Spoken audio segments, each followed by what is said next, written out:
Hello again, everybody. Welcome back to our community. It's great to be here with you today. I'm Andy Thornton, President and CEO of the Greater Peoria Family YMCA, and our community is sponsored by I've Decided and the Greater Peoria Family YMCA. Do you ever find yourself struggling to turn your vision and strategies into success? Have you ever considered the benefits of turning your attention to the execution of your strategy as a critical factor to your success? It's been said that strategy is important, but execution is everything. On today's show, we will explore why focusing your execution will help ensure you find success. Hi, Stacey. Hello. It's great to have you here today. It's great to be here. Thanks for inviting me. Yeah, anytime. So, with me today is Stacey Reed, and Stacey wears many hats. I do. And I probably won't name them all, so you feel free to fill in the blanks. But for sure, I know you're the owner and the president of Solid Rock Logistics, right? That's correct. Yeah. And the owner and agent for Integrity Plus Financial Solutions. You got it. What else are you doing? That's it. That's it? That's it. That fills your plate? That fills my plate. All right. Well, why don't you tell everybody who Stacey Reed is and what Stacey Reed do, what's Solid Rock Logistics and what's Integrity Financial, all that stuff. All that good stuff. So I've been, as you mentioned, owner agent of Integrity Plus Financial Solutions, doing retirement planning, long-term care, life insurance planning for this year, 24 years. Oh, wow. Seems crazy to be thinking that it's that long, but it sneaks up on you. So 24 years I've been doing that. Mm-hmm. And then through COVID, I birthed a company, Solid Rock Logistics, and it started out government contracting being the main, honestly, probably even the only focus. Yeah. And but then as I started working with different manufacturers and different companies, that working with the military, I felt like there was a spot for sharing those products locally as well. So there's been some great opportunities to do that as well, and then work with local people as well. And I have a lot of relationships with several, businesses and companies doing, having done the Wellmobile for 20 years. Yeah, so I forgot about you doing the Wellmobile. It hasn't been that long, has it? No. So it kind of, just kind of reconnected some of those relationships. And so I enjoy that as well because I'm a relational type of person. Yeah. So that works out well. So those are my two babies as far as my day job. Mm-hmm. I do a lot of things on the side. Pretty heavily involved with your church, right? I am. So missions? Yep. We do a mission trip every year in November to the Dominican Republic. We've been doing that for 9 years. This will be year 10. Wow. Seems crazy for that too. That's a big commitment. It is. It's definitely stole a little piece of my heart down there. The Dominicans. I understand. You return you build those relationships, and so So that's we do that. We are part of the Alpha program. I sit on the mission leadership team at Northwoods Missions and serve on the board at Southside Mission and on the board for our mission partner, Solid Rock International. So okay. So on that board as well. So that's busy. Great. I don't sit still very easily. No, and I know that about you, and I'm not surprised to hear you say that. But the mission thing, I can relate to. A little piece of my family's heart is in Honduras. We've let's see, 3 years now. On trips down there, we're not going to be able to make it down there this year, but that's a place that's become pretty important for our family, and it's through a missions group at a church that we used to be a part of up in Rock Falls, Illinois, actually. Okay. So I can relate to that. It's amazing what those experiences do for us as people and the connections that we make and the desire to go back. Absolutely. Right? And Absolutely. It's funny, and we'll get into the conversation here in a minute, but every time that we've gone, we've taken another child with us. So as they've gotten older, somebody else has gotten to experience it. And the next time we go, it'll be all 6 of us that go. Oh my goodness, that's so cool. But we always go down there with the intent of we're going to go down there, we're going to help these people, we're going to be this blessing, right? And it always change the world, right? You always come back home more blessed than, at least feeling more blessed than then 100%. you blessed others. You learn so much through that experience My about very, yourself. yes. My very first trip, I think it was like 48 hours in, and I'm laying in a twin bed at the guest house, and I'm thinking, I'm not here to change anything. I'm not here to. You're here to be changed. Yeah, I came home completely feeling like I definitely took more than I, gave. So. And that's okay. Yeah. I think that's part of the experience. It is, absolutely. So. Okay, so we're here today to talk about the weekly winning word, which is execute, right? Or maybe execution. They're pretty much the same, right? Depending on the tense you want to use. But the definition for execute is to carry out fully or put something completely into effect. So as I was preparing for our conversation today, I was doing a little research on execute because I like to try to go a little deeper than the article Kim provides us. And it always helps me kind of get my mind in the right place. And I was reading the difference between execution and strategy and trying to separate those two. And one of the articles I read talked about it as kind of a chicken and the egg argument, because it was really trying to evaluate what's more important. Is it the strategy or is it the execution of the strategy? And you can't have one without the other. Correct. You got to have them both. So it was this whole chicken and egg dynamic. So my question for you is what do you think is more important? Is it the strategy or is it the execution of the strategy? So I'll say I'm going to piggyback a little bit and just say I think it is both, because I feel like you're not going to get in your car and go for a drive. Mm-hmm. I mean, without a map, right? Right. Too far. And so I feel like the strategy, if you're gonna think outside the box and you're trying to, hit something, Mm-hmm. a mile marker, you're gonna hit a goal. You really want to hit something outside of the norm. Mm-hmm. You're not gonna probably just start executing without figuring out where it is that you're trying to get. Yeah. So I feel like You got to have the destination in mind, right? The vision. You got to have that initially. Even if it's, I'm going to drive out west. Well, you're going out west. You have some sort of direction, Mm-hmm. even if it's like you haven't mapped the whole thing out because you're just going to Not everybody would go west, though, if they just. Correct. Not everybody knows where west is. I know. I live with a person like that. I wouldn't know which way west was.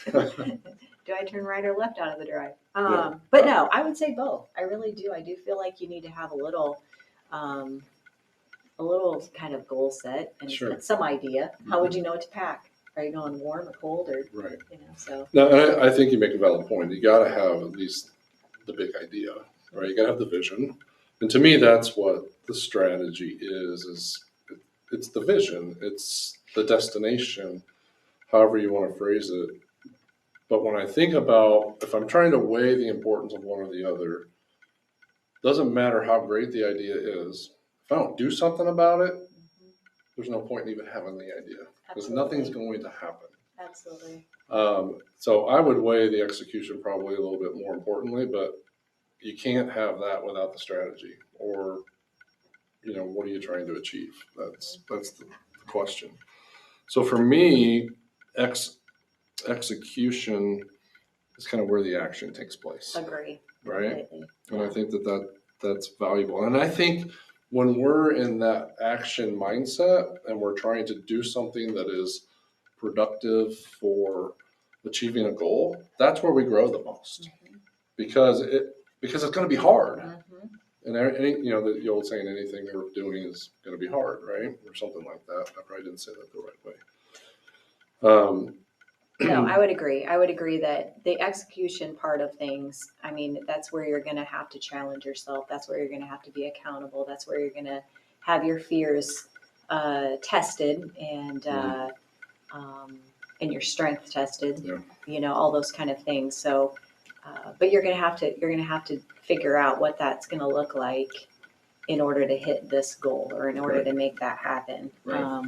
What's that going to look like? Yeah, So. no, I think it's important, and like I said, that you can't have one without the other. They're both Right. important. It comes down to maybe a personal preference or just Maybe what you're a little better at sometimes, but sometimes True.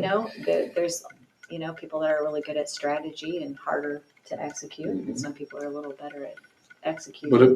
But if you're working in an environment like you, where you're you got to do both. You do, right? Or you gotta bring people in that are going to help you do the execution, right? And I think that's somewhat maybe how some of your business works too, is you rely on others. It's not just you doing all of it. For sure. But, all right. So Kim wrote an article about execution, and she framed it around 4 reasons why execution is most important. Those are my words, not Kim's, but somewhat summarizing them. So let's talk about those 4 reasons a little bit. And the first one is the first reason why execution is the most important thing when it comes to achieving success is it cultivates resilience. You read the article. I did. What do you think about that? So I highlighted some things, and so one of the things she mentions is execution involves navigating obstacles and adapting to unexpected circumstances. Right. And I think that is so true in the fact that I think as you get going, you realize some of the things that might trigger or trip you up. Some of the things like she mentions, the obstacles. Sometimes I think adapting to unexpected circumstances, even like there's times where I might set something and then realize partway that I need to adjust. Right. It could even be, I wrote down one of the examples is the month of April, I said, I am not eating sweets. And I'm an iced tea drinker, so I'm not even drinking iced tea. I'm going to make myself drink water. And you drink iced tea without sugar. I know. It really. But you could drink it. It was more of just the needing to drink water. And I would just live off of iced tea if I could. Well, tea's made out of water. Agree. But there's all these things like, as I started going, I started realizing like, okay, I'm saying no to a brownie that's like 265 calories, but I've got a plate full of carbs, right? Like I'm realizing as I'm eating, as I'm paying attention to my sugar intake, how many carbs I eat. Right. Okay. I'm a carb junkie. Yeah.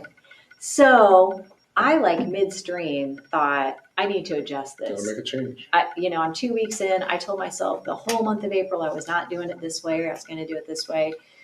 But I did. I had to adjust and say, this doesn't make sense. I need to, because I'm just going to live off of carbs. And I'd be okay with that. Right. I'm not going to miss that because I'm filling it with something else.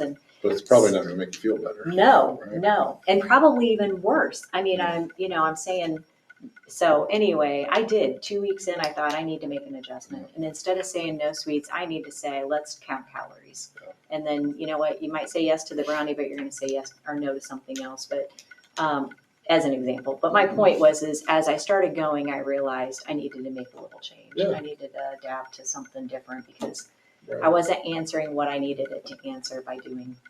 My idea wasn't quite on track. Well, there's no doubt that, as we go through life, there's always going to be challenges, right? No matter what it is we're trying to do, you name it, we're going to run into some type of an obstacle.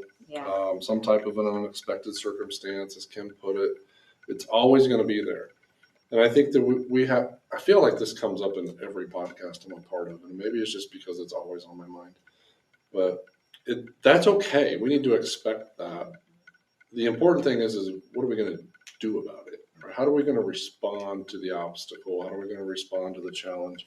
You realized in your diet scenario that the decision you made wasn't good enough, right? Is what I heard you say. Right.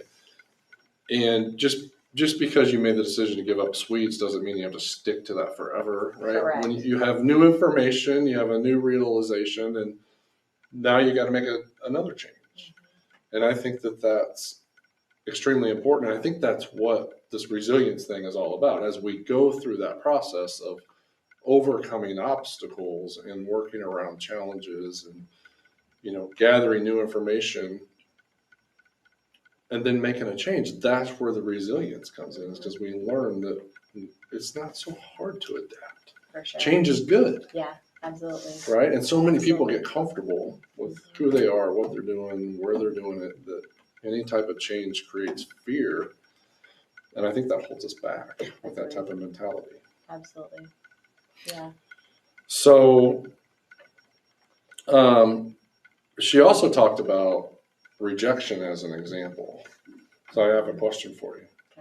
Have you ever been rejected? How many times? No. Yeah. I can't imagine you have Right? been, Stacey. You're so nice and kind to everybody. I know, but that only gets you so far. And so there are definitely times you get told no.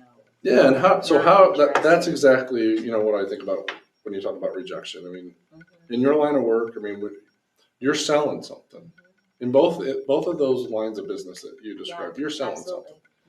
So you probably get turned down quite a bit. Yeah.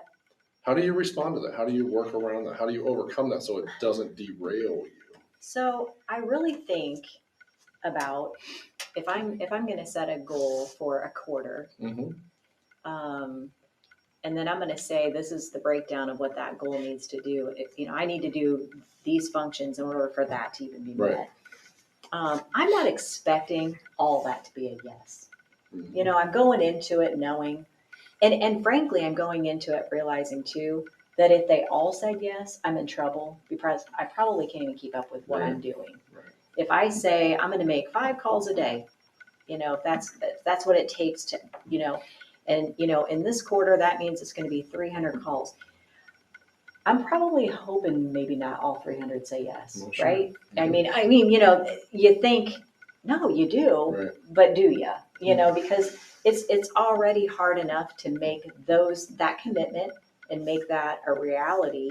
And if they're all saying, yeah, let's do this and let's do that, and then you're doing these things along the way, you're going to start not having the time to call the 5 more, the 5 more, the 5. Yeah. So. You have to set that expectation, understanding that, you're going to have some no's and that's okay. Mm-hmm.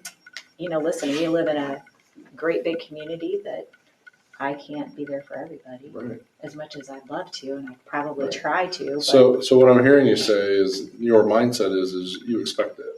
Yeah. So it's not as big of a shock. For sure. For you to have to overcome necessarily yes. Because you're going into it with the understanding that that's the reality of it. And I think that that's important. I appreciate you sharing that. Yeah. And no matter whether it's rejection or whether it's, some other reason or some other obstacle that comes up that limits our ability to be successful, it shouldn't stop us because we have to know going into it, no matter what it is we're trying to achieve, whatever goal we've set and whatever execution we put into place, it's not always going to go perfect, right? And if it did, then we're probably not growing as much as we need to anyway, because we need some of that rejection or you're probably staying in a safe zone, right? Yeah, you're not probably pushing yourself correct, far enough. Correct.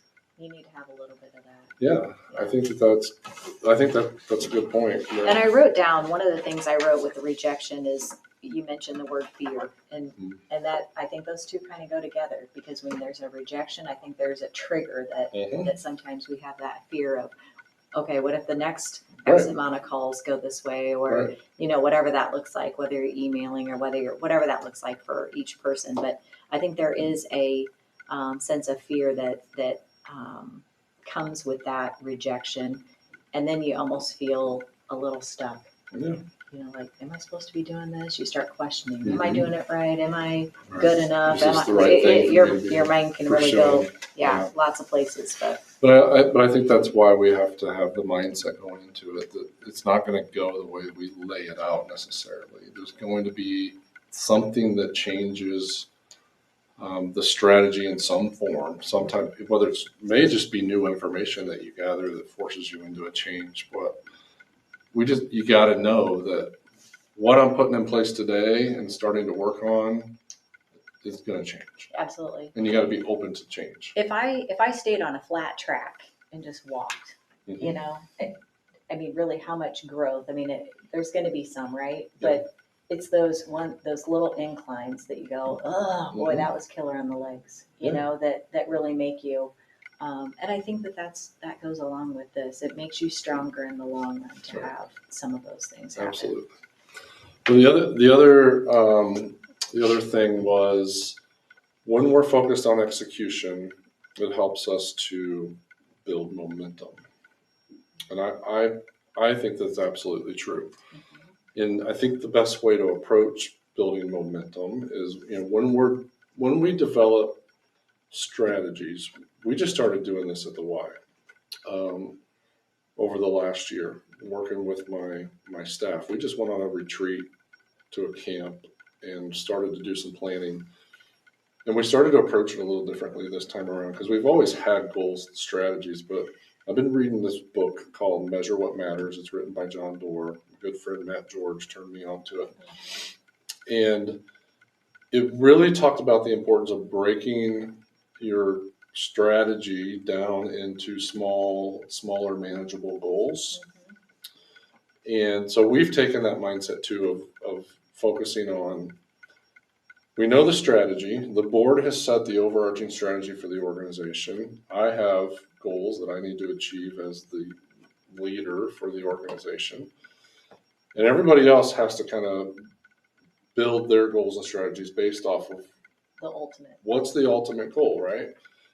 But we can't just set a goal out for example, one of our strategies at the Y, one of the overarching strategies is we want to become a multi-branch organization that's serving 25,000 people across the Tri-County area. Well, that can't just be the only thing we're focused on, right? We got to break that thing down into very small, manageable pieces, and everybody needs to know that their job is, part of their job is working towards that. What are you doing in your job that's going to help us achieve that goal? And so we've gotten to the mindset now where our objectives, that's the execution part. The objective is the execution part for us. It's 6 months. What are you doing over the next 6 months that are going to move the needle towards that direction? And then we're going to work. Then we're going to talk about what's next. Yes. We're not going to look too far down the pathway, because then I think we get lost in the work. And I'm hopeful now that we're getting this started that we're going to see some momentum grow or start to happen for everybody in the organization, because now they all know. And we're starting to break this thing down into what I like to call bite-sized pieces. And then they should be more achievable, and we're measuring them, which we talk about that too, is we got to measure things in order to be successful. So I think momentum is critical, but you can't create momentum if you're not set up for small wins along the way. You got to break it down to small enough pieces to where you can get some success. Yeah, and absolutely. Some success that will overcome some of the negativity that comes with that rejection. And I think too, breaking it down, I like, you mentioned, breaking it down. I think if how many people, right, you start off with a New Year's resolution, right? Yeah. And you get by March and it's like, I'll forget it. I'll try again next year. I mean, by the first quarter, you're like throwing in the towel because you've already messed it up. And a lot of times it's because it's too big of a goal. Correct. It's going to take too long to get to. Yeah. So chop that up and one of the things I've done this year is a quarterlies, just this is the goal for this quarter. This is the goal for this quarter. And ultimately I will end at this point, but we're just going to take it a quarter at a time. Right. And there's an excitement with that because the next quarter is short. It's a shorter time frame. Yep. So the next quarter is coming around the corner and you've got a new fresh start and a fresh goal, and you're not carrying that forward. So, and if it doesn't work, because they won't all work. Correct. You can make a change quicker. That's absolutely true, because you're measuring it. It's a shorter time frame that you're focused on it. You're going to see that this wasn't a great objective that we put together for whatever reason, and we can make a change. And if I push too much into that quarter, I've done that myself where I thought, okay, I'll make this my goal for the quarter, and sometimes that's a bigger bite than I should have chewed in that quarter. So then that you're right, you make the adjustment and move forward, but it allows you a fresh start sooner than feeling like you got to wait till January 1 to start again. Yeah, but it starts with kind of the end goal in mind, right? You got to know where you're going. What's the destination? And then what am I going to do today? Right. That's going to help me get to that. I'm not going to get there today. No. And you got to, and those New Year's resolution things are things that people are trying to get there on day one. Correct. I'm going to lose 100 pounds this year, whatever, 50 pounds, whatever it is. And if they're not there by January 31st, you're like, screw it, this is too hard. Yep. I'm out. And that's just not realistic or Absolutely. reasonable. And I think we do that sometimes in business sometimes too, where we're so focused on the end goal that we don't take the time to worry about what we need to do today to just move the needle. Yeah, absolutely. You know, and, you know, all right, well, let's keep moving. The next piece is we want to talk about the opportunities that get created when we focus on execution. And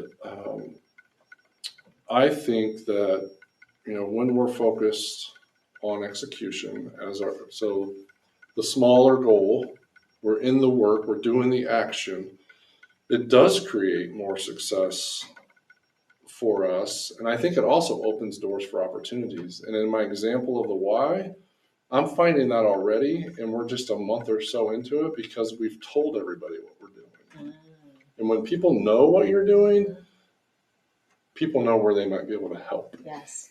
And I found that in our organization. I mean, we talked about this with all of our staff. We said, hey, this is what we're doing. We need your feedback. And it's already created some positive change where people are like, hey, I remember when you were talking about this, did you ever think about this connection or whatever?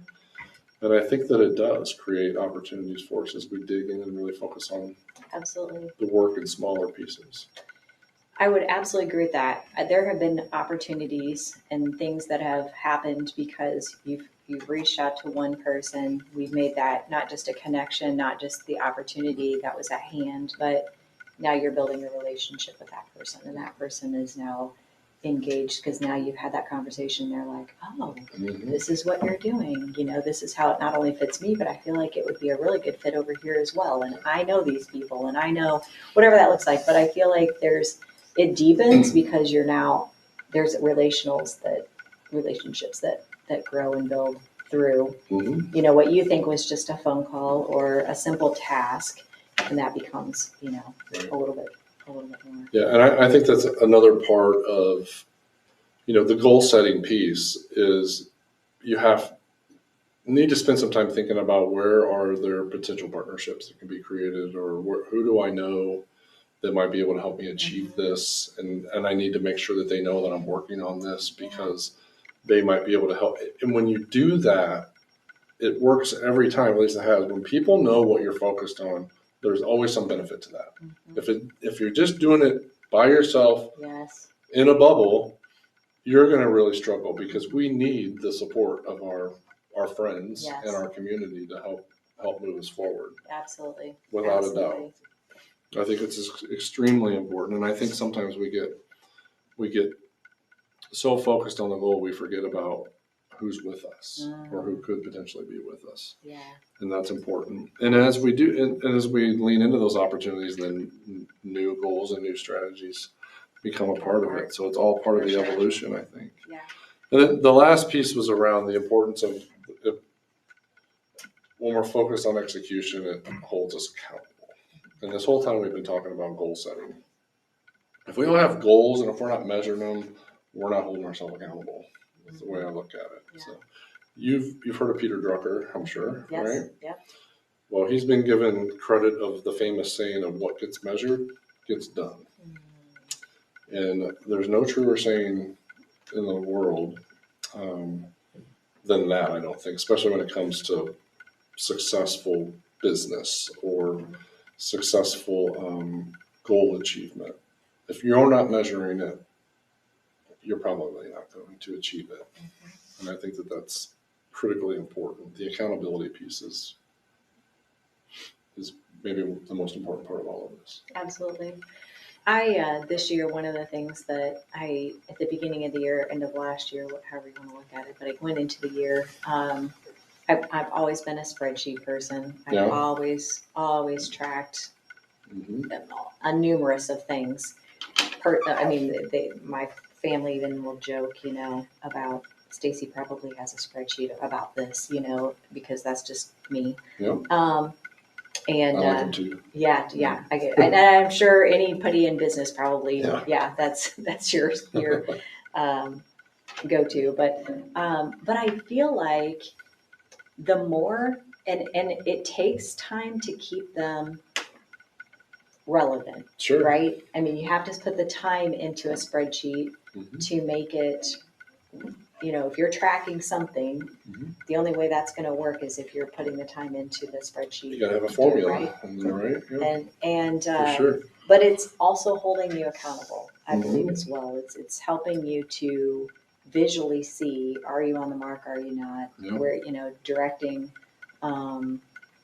where you said you're going to be, so I do a lot of that as well. Yeah, I think the more you're focused on the measurement piece, right? So when you set a goal, the goal has to be written in a way that provides accountability.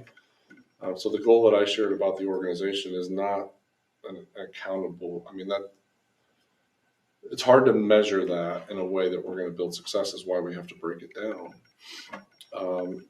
And if we're not tracking our success towards whatever measurement we put in there, especially in that first 6-month window, it's going to be extremely hard for us to ever get to the end. And as you measure it, we talked about momentum before. I don't think you can build momentum if you're not measuring, if you're not holding yourself accountable, because you've got no way to show yourself that you're having success or being effective.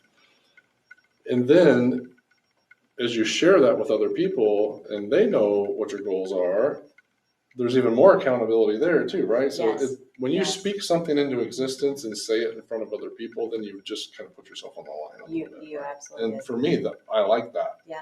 Right? Yeah. If I don't say it out loud, I'm probably not going to take it as serious as what I might if I say it in front of my board. Right. Or in front of my staff team. Yeah. Or something like that. So that accountability piece is extremely important too. And I think too, I will say, I think that it's good for there's a good feeling of ownership to it. Yeah. Right? I mean, there's yeah, absolutely. I think that even outside of, maybe you're not a business owner, but you wouldn't believe, I might have a client who comes in and they're ready to retire. And I'll say, okay, so are you looking at wanting to take retirement income, or are you wanting to, save and just kind of keep things growing? What does that look like? What does this look like? And, well, I'm not sure. Do I need income? And I'm like, well, you tell me, so, it's like, okay, start back, and a lot of times, they've put in the years and fed into a 401k. And they're not really sure what that budget looks like. I've never had a budget. I've never looked at what I need to have. And what am I going to need when it's time to retire? Yeah, what's that number look like? And what is, so sometimes, just going back through and saying, okay, this is how we're going to step through this and figure out, do you need an income? Because I don't live in your shoes to know that answer. So, but we need to make sure that we set But you know how to ask the questions, right? And help them get to that point. Yeah. It's important. We're not going to get anywhere if we're not holding ourselves accountable. Correct. That's the way I look at it. I tell my kids that all the time. But you got to take ownership for what it is that you believe in and what it is that you want to do with your life. That can't just be dreaming. It takes work. It takes effort. And you can't be afraid to fail and all those things that we've talked about. So, pick yourself back up. Yeah. Yeah. This has been good. Going. Thank you. Yeah. For joining. Thanks for having me. You're welcome. I appreciate it. And thank you for joining us this time on our community. We'll look forward to seeing you at the time.